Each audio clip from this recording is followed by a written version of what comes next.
Bacteria की कोशिका के सबसे बाहर एक मोटी परत होती है जिसे सेल वॉल कहते हैं। अब कुछ पुरानी कोशिकाएं हैं, उनमें सेल वॉल के बाहर एक म्यूसिलेज की चिकनी परत होती है। ये पुरानी कोशिकाओं में मिलता है। जो चिकनी परत ये कभी कभी सूख कर कड़क हो जाती है, तब इसका नाम होता है कैप्सूल। कैप्सूल वो चीज है जो किसी के ऊपर का कवर बनाता है। ठीक है, हम लोग कैप्सूल खाते हैं, कैप्सूल दवा नहीं है, कैप्सूल के अंदर जो चीज भरी है वो दवा है। तो कैप्सूल बनाता है, उसी के अंदर ये कोशिका सुरक्षित रहती है। ये कैप्सूल तब बनता है जब इनमें जनन होता है, कोशिकाएं प्रजनन करती हैं, कोशिकाओं में रिप्रोडक्शन होता है। तब अगर परिस्थिति प्रतिकूल है तो कोशिका अपने जीवन को बचाने के लिए कैप्सूल का निर्माण करती है। और वो कैप्सूल बनता कैसे है? म्यूसिलेज से। म्यूसिलेज सूखकर कड़ा हो जाता है, तब कैप्सूल बनता है। ऐसी कोशिकाएं जिनमें कैप्सूल पाया जाता है उसे हम कहते हैं capsulated bacterial cell. Capsulated bacterial cell. अब इसके नीचे एक पतली झिल्ली होती है जिसे मीटोसोम लेयर कहते हैं। इसकी खास बात यह है कि ये अंदर की तरफ जो फोल्डेड भाग है ये मीटोसोम अंग बनाता है।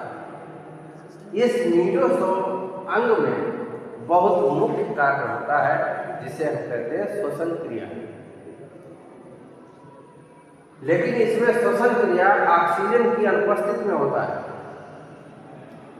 ऐसी श्वसन क्रिया जो ऑक्सीजन की अनुपस्थिति में हो तो उसे कहते हैं अनाक्सी श्वसन, एनाएरोबिक रेस्पिरेशन।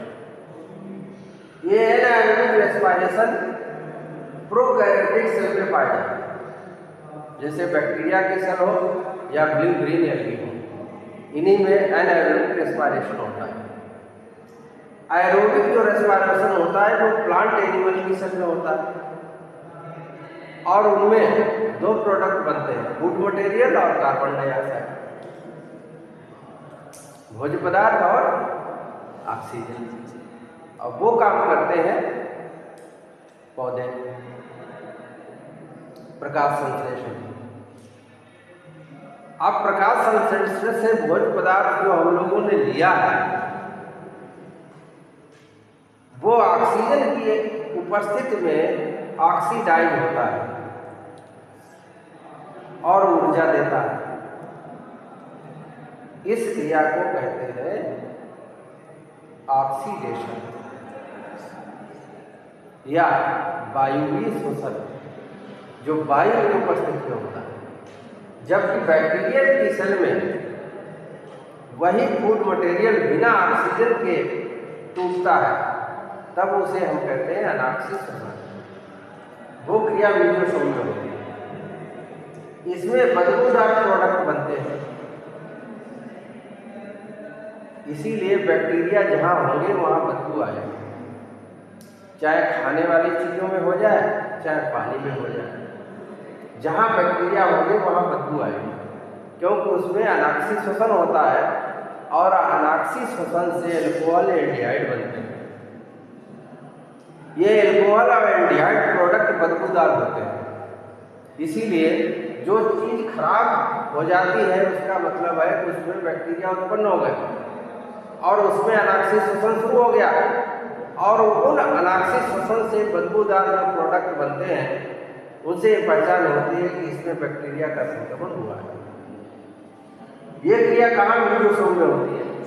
उसके बाद इसके मैट्रिक्स में दो मुख्य पदार्थ हैं, वो है single stranded DNA. Single stranded DNA है जो एक आनुवांशिक पदार्थ है, जो आनुवांशिक चाहे बीमारी हो या गुण हो, वो एक पीढ़ी से दूसरी पीढ़ी में पहुंचाते हैं।